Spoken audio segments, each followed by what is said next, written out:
Hello everyone, Sociomaniac this side. Today I am going to tell you how human being can be a resource or capital. So keep learning, stay connected, please like and share the video, and if you are new to my channel, don't forget to subscribe. Let's get going.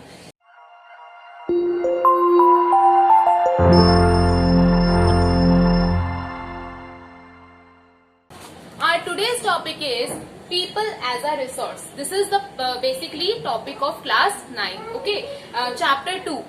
People as a resource. Look, first of all, I want to ask कि can you differentiate between developed country and undeveloped country?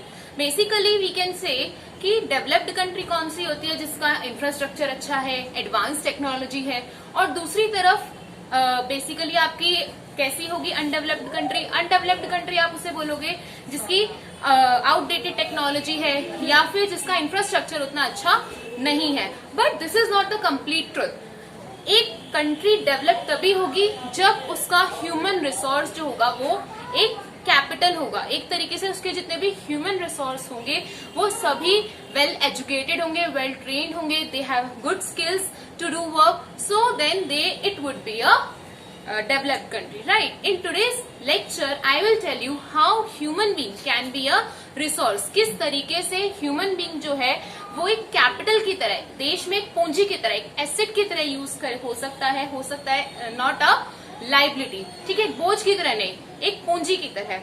So first of all let me tell you what is a resource. Resource क्या होता है? देखो, resource होता है कोई भी चीज जिसे हम यूज कर सकते हैं, जिसकी हमें नीड है, और दूसरी चीज हमें कोई टेक्नोलॉजी है यूज करने की. अगर हमारे पास हमें नीड नहीं है किसी भी चीज की तो मुझे नहीं लगता कि हम उसको करेंगे कुछ भी use. Second thing comes how to use. हमें यूज कैसे करना है, टेक्नोलॉजी क्या है उसकी. और सेकेंड देन कम्स टाइम. एक पर्टिकुलर टाइम में आपको किसी भी चीज की नीड है, आपको पता है उसको कैसे यूज करना है, then it will be a resource to you. तभी आपको वो एक रिसोर्स होगा. फॉर एग्जाम्पल स्टूडेंट्स, आप पढ़ाई करते हो तो पढ़ने के लिए, स्टडी करने के लिए आपको क्या चीज चाहिए? आपको पेन चाहिए, नोटबुक चाहिए, बुक चाहिए, पेंसिल चाहिए. All these things can be a resource to you. Okay, so hope so now you got the meaning of resource. Then comes second thing in this chapter we have to learn basically is human resource. Human resource क्या होता है? देखो, किसी भी काम को करने के लिए जब हमें एक ह्यूमन बीइंग की जरूरत होती है तो वो क्या होगा? एक ह्यूमन रिसोर्स होगा. इंडिया की जितनी भी पॉपुलेशन है वो क्या है? एक ह्यूमन रिसोर्स है. चाहे वो लेबर वर्क कर रहे हो, चाहे वो एज एन एम्प्लॉय किसी कंपनी में काम करते हो, teachers, doctors, all of them are human resource. ठीक है, लेकिन अब यहाँ पर बात आती है ह्यूमन कैपिटल की. क्या हम कह सकते हैं कि जितने भी ह्यूमन रिसोर्स हैं वो सभी हमारे लिए ह्यूमन कैपिटल है?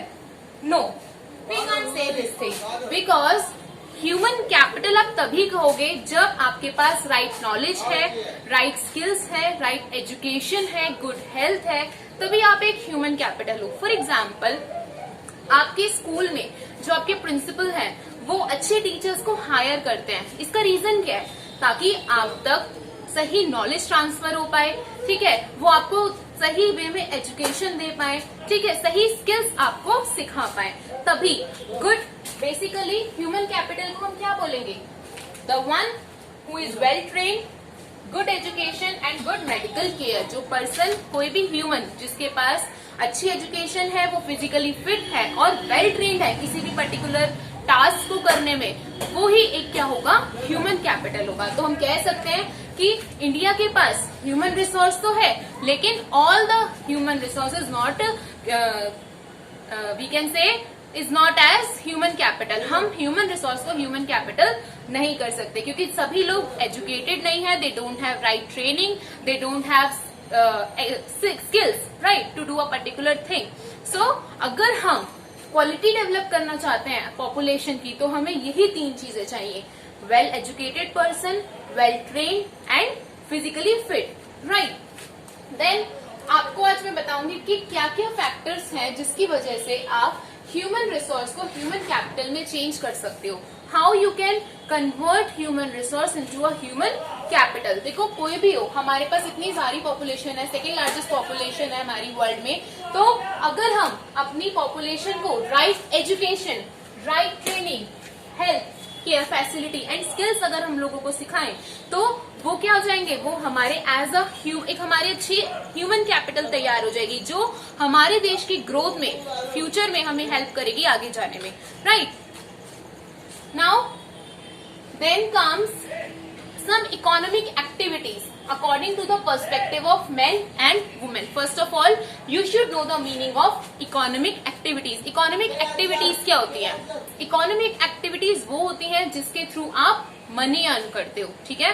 कोई भी एक्टिविटी जिसको करके आपको मनी अर्न हो रहा है, पैसे कमा रहे हो आप, पैसे मिल रहे हैं, तो उसको हम क्या कहेंगे, इकोनॉमिक एक्टिविटी। और नॉन इकोनॉमिक एक्टिविटी क्या होती है, कोई भी एक्टिविटी जो आप खुद के कंजम्पशन के लिए कर रहे हो, अपने वेलफेयर के लिए कर रहे हो, सोसाइटी के लिए, या अपने किसी भी चीज के बेटरमेंट के लिए कर रहे हो, so that activity can be calculated as non economic activity. For example, your mother cooks food daily for you, she teaches you, so that will be counted as non-economic activity. On the other hand, your teachers teach you, ठीक है, आपके teachers आपको पढ़ाते हैं, तो वो किस में कैलकुलेट होगा, इकोनॉमिक एक्टिविटीज में, because they are getting salary, उनको उसके बदले में क्या मिल रहा है, सैलरी मिल रही है। So that is the difference between economic activity and non economic activity, ठीक है। Now then comes 3 sectors. Economic activity में कितने सेक्टर आते हैं, 3 सेक्टर्स आते हैं। First primary sector, second secondary sector, and third one tertiary sector. Let me tell you the meaning of these sectors. First comes primary sector. Look, primary sector क्या होता है, basically वो सेक्टर जिसमें आप सारी एक्टिविटीज करते हो by exhausting natural resources. Natural resources का यूज करके जब आप कोई भी चीज प्रोड्यूस कर रहे हो तो उसको हम बोलेंगे प्राइमरी सेक्टर। इसमें आपका आता है like I can say forestry, agriculture, fishing, basically जिसमें आप रॉ मटेरियल प्रोड्यूस करते हो उसको हम बोलते हैं primary sector, right. Then comes secondary sector. Secondary sector क्या होता है, basically secondary sector is also called as manufacturing sector. इसको हम मैन्युफैक्चरिंग सेक्टर भी बोलते हैं क्योंकि इसमें हम ज्यादातर क्या करते हैं, फिनिश गुड्स को प्रोड्यूस करते हैं by using raw material. For example, यहाँ पर प्राइमरी सेक्टर में वीट प्रोड्यूस किया फार्मर्स ने, और उस वीट को यूज करके हमने इंडस्ट्रीज में ब्रेड बनाया, तो उसको हम क्या बोलेंगे, which sector is doing this, by converting raw material into finish good.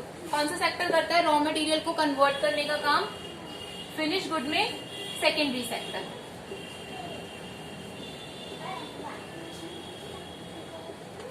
Clear. Then comes tertiary sector. देखो tertiary sector is also called as service sector. Tertiary sector को हम सर्विस सेक्टर भी बोलते हैं क्योंकि इस सेक्टर में we can produce any kind of good. हम कोई गुड्स प्रोड्यूस नहीं कर रहे, कोई सामान नहीं बना रहे, इसमें हम क्या करते हैं, हम अपनी सर्विसेज देते हैं। आपके जितने भी डॉक्टर्स हैं, टीचर्स हैं, they are not giving something in hand to you. वो आपको कुछ इस तरीके से चीजें नहीं दे रहे। आप कहोगे डॉक्टर्स तो आपको मेडिसिन प्रोवाइड करते हैं, नो, वो आपको जो प्रिस्क्रिप्शन देते हैं, आपका चेकअप करते हैं, दैट इज अ सर्विस। वो आपको अपनी सर्विस दे रहे हैं। They are giving you like your teachers are giving you knowledge, okay, they are teaching you skills. So basically this sector is called as tertiary sector और you can say service sector, right. Now then comes There are activities according to the perspective of men and women. ऐसा माना जाता है कि हर काम basically ये एक stereotype है कि हर काम मैन और वुमेन नहीं कर सकते। It's not so. आजकल आज के लेवल पे बोथ आर इक्वल और दोनों सेम काम करते हैं, लेकिन कुछ एक्टिविटीज ऐसी हैं जो मेंस करते हैं और कुछ एक्टिविटीज ऐसी हैं जो वुमेन्स करती हैं। जैसे पहले क्या होता था, there were 2 sectors were there, organised sector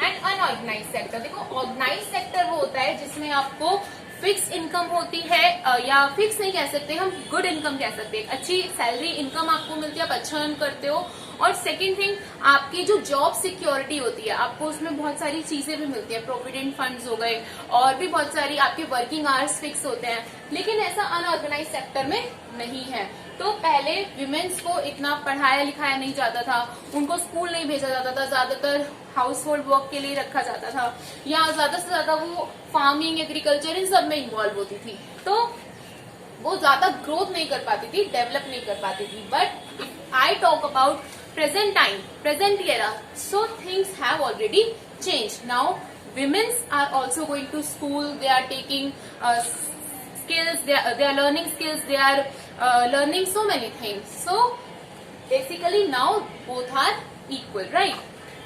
तो दोनों ही जो है अच्छा अर्न करते हैं, क्योंकि अब पेरेंट्स भी जो है वो डिस्क्रिमिनेशन नहीं करते, बॉय और गर्ल में दोनों को इक्वली ट्रीट करते हैं, उनको स्कूल भी भेजते हैं और हेल्थ केयर भी प्रोवाइड करते हैं। देखो हेल्थ सबसे इम्पोर्टेंट है, क्योंकि अगर आप कितने भी एजुकेटेड हो, आपके पास स्किल्स हैं, लेकिन आप अगर फिजिकली फिट नहीं हो तो आप वेस्ट हो गया वो, क्योंकि अगर आप बीमार रहते हो मोस्टली तो आप वहां पर उतना ग्रो नहीं कर पाओगे, right?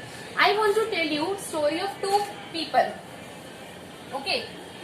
Story of Sakal and Vilas. देखो दो बच्चे हैं, बोथ आर फ्रेंड्स, सकल और विलास। हम इन बच्चों की बेसिकली स्टोरी से समझेंगे। सकल कौन है? सकल एक 12 साल का लड़का है जिसके माता पिता का नाम है बूटा और शीतल, ठीक है? तो ये दोनों जो है ये अनएजुकेटेड हैं। बूटा जो है वो फार्मर है, उसको पता है कि वो नहीं पढ़ा, उसको वैल्यू पता है पढ़ाई की, तो वो स्टार्टिंग से ही सकल को स्कूल भेजता है, स्कूल में भेजता है विलेज के, ठीक है? और वहां पर सकल जो है वो सीखता है और आफ्टर कंप्लीटिंग स्कूलिंग वो उसको एक कंप्यूटर कोर्स के लिए भी भेजते हैं, जिसकी हेल्प से उसकी एक अच्छी जॉब लग जाती है और वो धीरे धीरे अपनी लाइफ में ग्रो करता है। On the other hand his friend Vilas जो है उसके फादर की डेथ हो जाती है और उसकी मदर जो है गीता जो है वो एक फिशर वुमेन है जो मछलियां बेच के अपने घर का पालन पोषण करती है। स्टार्टिंग से ही पुअर होने की वजह से विलास को स्कूल नहीं भेजा गया, जिसकी वजह से वो उसका इंटरेस्ट जो था एजुकेशन में वो कहीं ना कहीं खत्म हो गया। He has lost his interest in studies, right? तो उसको भी अपनी मदर की तरह ही क्या करा, उसने भी यही बिजनेस कंटिन्यू किया, उसने भी फिशेस बेचना शुरू किया, ठीक है? तो कहीं ना कहीं you can compare both the story of two boys. इन दोनों की स्टोरी से आप कंपेयर कर सकते हो कि एजुकेशन और ट्रेनिंग कितनी ज्यादा इंपॉर्टेंट है लाइफ में। इससे आप लाइफ में देखो, एजुकेशन से अकॉर्डिंग टू मी आप सही गलत का फर्क पहचान सकते हो, अपनी लाइफ में ग्रो कर सकते हो। अगर कुछ चीजें आपके पास आज नहीं है तो आप अपने हार्डवर्क से उसको अर्न कर सकते हो, लेकिन अगर आप इन्हीं दो चीजों से एजुकेशन और सही ट्रेनिंग नहीं लेते हो तो कहीं ना कहीं आप लाइफ में इस रेस में पीछे रह जाओगे, ठीक है? तो in today's era it's very important to get good education, right training, right knowledge, and basically you should learn skills. Clear? Hope it's clear to you. Story of two boys, Sakal and Vilas. Now let me tell you something about unemployment. What is unemployment? In Hindi, unemployment called as बेरोजगारी। बेरोजगारी मतलब unemployment का मतलब होता है कि जब कोई व्यक्ति काम करने के योग्य तो है लेकिन उसको काम नहीं मिल रहा। The person who is willing to work but is not able to get work. कोई भी व्यक्ति जिसको काम करना चाहता है लेकिन उसको काम नहीं मिल रहा तो हम उसे क्या बोलेंगे? अनएम्प्लॉयमेंट बोलेंगे। There are types of unemployment. There is unemployment is different in rural areas and in urban areas. मतलब शहरों में बेरोजगारी अलग तरीके से होती है और गाँव में अलग तरीके से। In rural areas means villages. Seasonal and disguised unemployment we see. Seasonal means मौसमी और disguised I will tell you क्या होता है इसका मतलब कि सीजन के हिसाब से क्या होती है unemployment और disguised क्या होती है। And in urban areas it's educated unemployment. First of all let me tell you the meaning of seasonal employment. देखो सीजनल एम्प्लॉयमेंट वो होती है कि जैसे कोई पर्सन है वो किसी पर्टिकुलर सीजन में ही काम करता है। जैसे आप फॉर एग्जांपल ले सकते हो शुगर केन। आप शुगर केन का जो शुगर केन जूस आप पीते हो वो बेसिकली गर्मियों में ही मिलता है, तो जो इसको सेल करते हैं उनको अपना बिजनेस कहीं ना कहीं चेंज करना पड़ता है after summers. In winters they have to go for some other business, कोई और उनको काम करना पड़ेगा। तो ये क्या है, ये सीजन है कि वो उनके पास जब तक एक पर्टिकुलर सीजन है वो उसमें काम कर रहे हैं, उनके पास काम है, they can earn money. But जब वो सीजन चला गया तो उनके पास वो काम नहीं बचा, they have to go for some other thing. You can also take example of ice cream seller. Ice cream जो बेचते हैं वो भी समर्स में ही बेचते हैं, तो कहीं ना कहीं they get unemployed in winter season. Winter season में वो अनएम्प्लॉयड हो जाते हैं। Clear? Then comes disguise unemployment. Disguise unemployment वो होता है, for example, let me tell you first an example. For example, I have a field and there is only a need of 3 person on it to work. 3 ही लोग उस पर काम कर रही है तो काम हो जाएगा। लेकिन एक फैमिली है जिसके सभी members, for example if a family है 5 मेंबर्स, तो वो 5 के 5 लोग मिलकर उस लैंड पर काम कर रहे हैं and there is only need of 3, मतलब 3 भी अगर काम करेंगे तो इट्स इनफ, हो जाएगा काम। तो 2 आर एक्स्ट्रा हेयर, तो 2 जो है वो ज्यादा है। तो देखो अब यहाँ पर क्या हुआ, अगर वो 2 लोग कहीं और कुछ जाके काम करते तो अर्निंग उनकी बढ़ जाती, लेकिन ऐसा नहीं हुआ। तो जब जरूरत से ज्यादा लोग एक जगह पे काम कर रहे हैं, एक्स्ट्रा पीपल आर वर्किंग, तो वो भी इसमें कंसिडर किए जाएंगे as disguised unemployed, they are considered as unemployed. Okay, then if I talk about urban areas, urban areas की बात करें शहरों की, तो शहरों में पाई जाती है एजुकेटेड अनएम्प्लॉयमेंट। ये क्या होती है एजुकेटेड अनएम्प्लॉयमेंट? मतलब एक पढ़ा लिखा व्यक्ति है, उसको फिर भी जॉब नहीं मिल रही, that is called as educated unemployment. The person who is willing to work, who has education, who has skills, but still is not able to get education. लेकिन उसको फिर still is not able to get job उसको नहीं मिल पा रही, तो ये कौन सी कहलाएगी? एजुकेटेड अनएम्प्लॉयमेंट कहलाएगी। कि आपके पास स्किल्स है, नॉलेज है, आप एजुकेटेड हो, लेकिन आपको फिर भी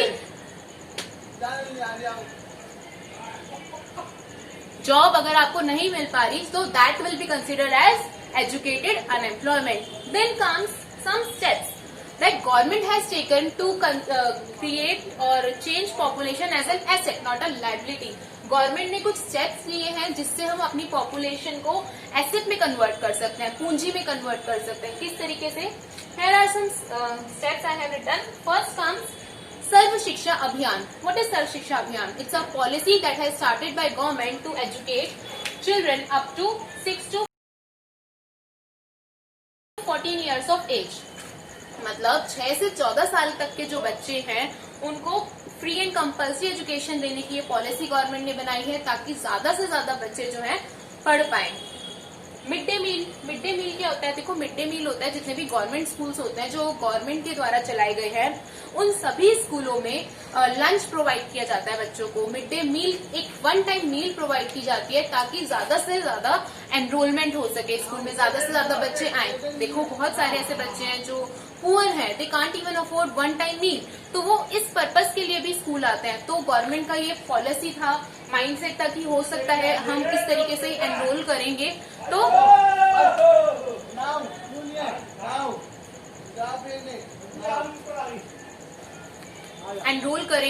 तो ज्यादा से ज्यादा एजुकेशन बच्चों तक पहुंच पाएगी।